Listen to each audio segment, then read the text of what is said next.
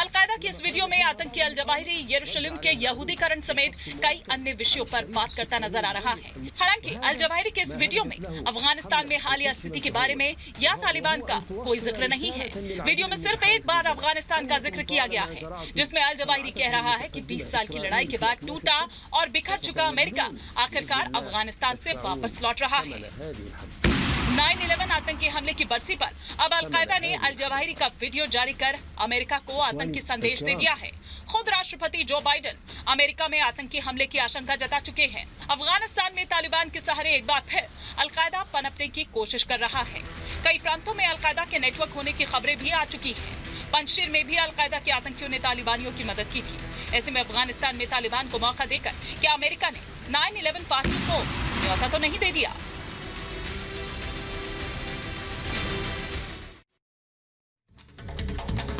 और अमेरिका के पूर्व राष्ट्रपति डोनाल्ड ट्रंप जो बाइडेन की आलोचना का कोई भी मौका नहीं छोड़ते हैं। 9/11 हमलों की 20वीं बरसी के मौके पर भी डोनाल्ड ट्रंप जो बाइडेन को कोसते हुए नजर आए, निशाना साधते हुए नजर आए। उन्होंने कहा सेना को वापस बुलाने का फैसला पूरी तरीके से गलत था।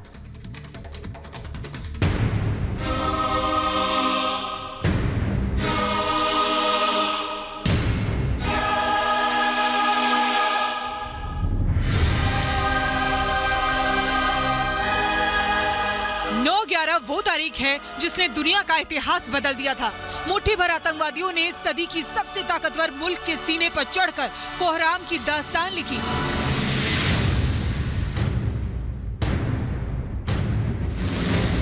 और इसी तारीख पर अमेरिका के पूर्व राष्ट्रपति डोनाल्ड ट्रंप एक बार फिर अमेरिकी राष्ट्रपति जो बाइडेन पर हमलावर हुए। अमेरिका के 20 साल बाद अफगानिस्तान से जाने और तालिबान के कब्जा करने पर अब सुपर पावर पर अमेरिका में ही सवाल उठने लगे हैं। तालिबान के सत्ता पर काबिज होने, काबुल एयरपोर्ट पर 13 अमेरिकी सैनिकों समेत दर्जनों अफगान नागरिकों के मारे जाने की घटना को लेकर जो बाइडेन पर एक बार फिर ट्रंप ने जुबानी हमला किया है। But they didn't say what happened in the last week. We surrendered. And we can't let that happen. Because that's a stain on our country that's worse than any stain we've ever had before. It's an embarrassment. Trump यही नहीं रुके, उन्होंने अफगानिस्तान से अमेरिकी सैनिकों को वापस बुलाने के जो बाइडेन के फैसले को गलत बताया। साथ ही अफगानिस्तान में तालिबानी राज के लिए जो बाइडेन को ही जिम्मेदार ठहराया। Whoever thought of this, a 5-year-old would have said the military goes out last, and that's what they wanted. They couldn't believe they were leaving. We flee Afghanistan. You know, that's why I'm saying, what timing, what horrible timing. The 20th anniversary, we could have stayed there for 1 month or 3 years. They weren't going to be able to do anything, but they left. And when they left, there was a vacuum. And then they came in and filled the vacuum.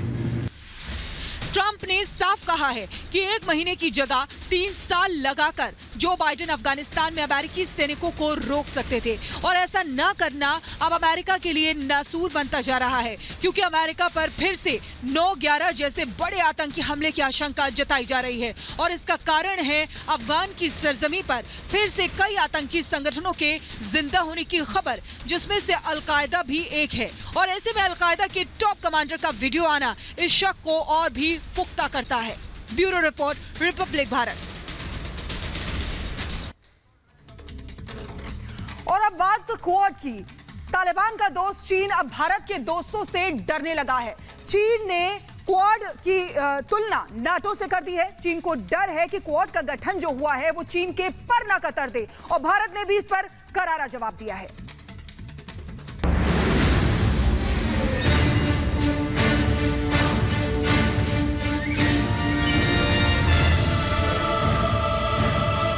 Quad से डर गया dragon.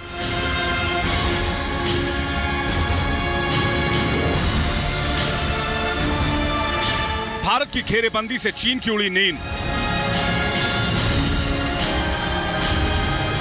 दुनिया भर में अपने विस्तारवाद नीतियों के लिए बदनाम चीन को अब डर लगने लगा, और ड्रैगन के इस डर की वजह है क्वाड।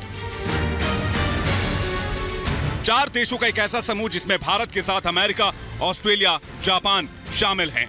क्वाड शब्द क्वाड्रिलेटरल सुरक्षा वार्ता के क्वाड्रिलेटरल शब्द चतुर्भुज से लिया गया है। क्वाड ग्रुप बनाने का आइडिया जापान के पूर्व प्रधानमंत्री शिंजो आबे का था, जिन्होंने साल 2006 से 7 के बीच इस समूह की नींव रखी। अब इसी क्वाड से चीन को डर लगने लगा है। चीन शुरू से ही क्वाड को 4 विरोधी देशों का समूह मानता रहा है। उसे लगता है कि क्वाड के 4 देश उसकी बढ़ती ताकत के खिलाफ गुटबाजी कर रहे हैं।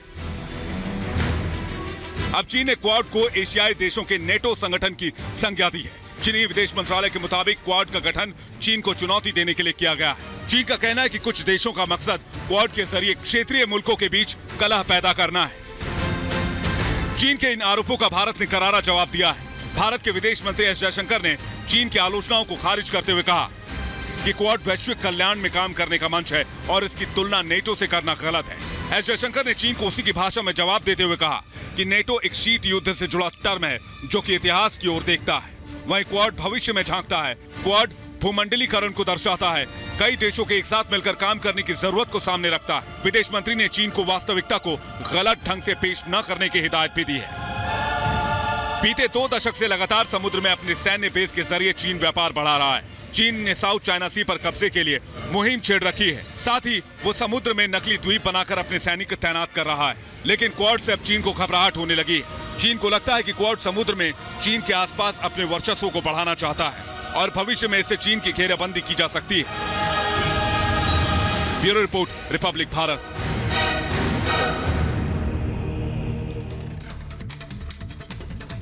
और ताजिकिस्तान में अफगानी राजदूत ने एक बहुत बड़ा खुलासा किया है। खुलासा भी ऐसा जिसे पाकिस्तान हमेशा से ही झुठलाता आया है, लेकिन अफगानी राजदूत के इस खुलासे से साफ हो रहा है कि पाकिस्तान तालिबान का रहनुमा रहा है। क्या है ये खुलासा, आइए आपको दिखाते हैं।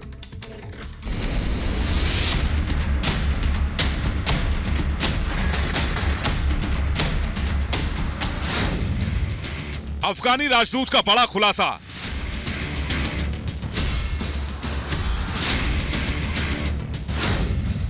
तालिबान को पाकिस्तान ने पाला। पाकिस्तान ने दी आतंकी ट्रेनिंग।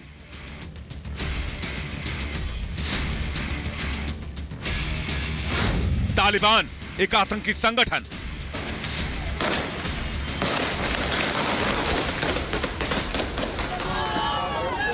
पंद्रह अगस्त के दिन जैसे ही काबुल पर कब्जा कर तालिबान ने पूरे अफगानिस्तान पर अपने हुकूमत की घोषणा की, वैसे ही अफगानिस्तान से जुल्म के इम्तिहान पार कर देने वाली तस्वीरें सामने आने लगी।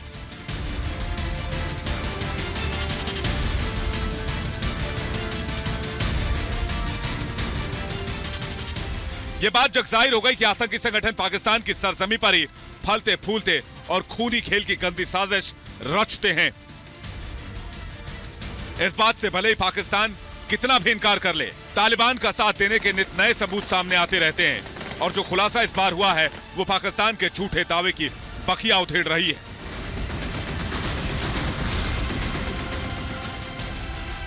ताजिकिस्तान में अफगानी राजदूत महमूद जाहिर ने पाकिस्तान की घिनौनी साजिश का पर्दाफाश करते हुए इमरान को आतंक का सरताज बताया है, और साथ ही यह भी कहा है कि पाकिस्तान आतंक का रहनुमा है जो तालिबान को पाल रहा है। अफगानी राजदूत मोहम्मद जाहिर ने सीधे सीधे आरोप लगाया कि तालिबान एक आतंकी संगठन है और पूरी दुनिया को इस आतंकी संगठन से खतरा है। मोहम्मद जाहिर ने बताया कि तालिबान एक आतंकी समूह है जो दुनिया के लिए खतरा है। उन्होंने कहा कि मुझे विश्वास है कि आतंकी समूह पाकिस्तान में ही पला है। इसके साथ ही इनको हथियारों की ट्रेनिंग भी पाकिस्तान में ही मिली है। तालिबानी आतंकी बड़ी संख्या में पंजशीर में घुस आए हैं और वहां निर्दोष नागरिकों की जान ले रहे हैं।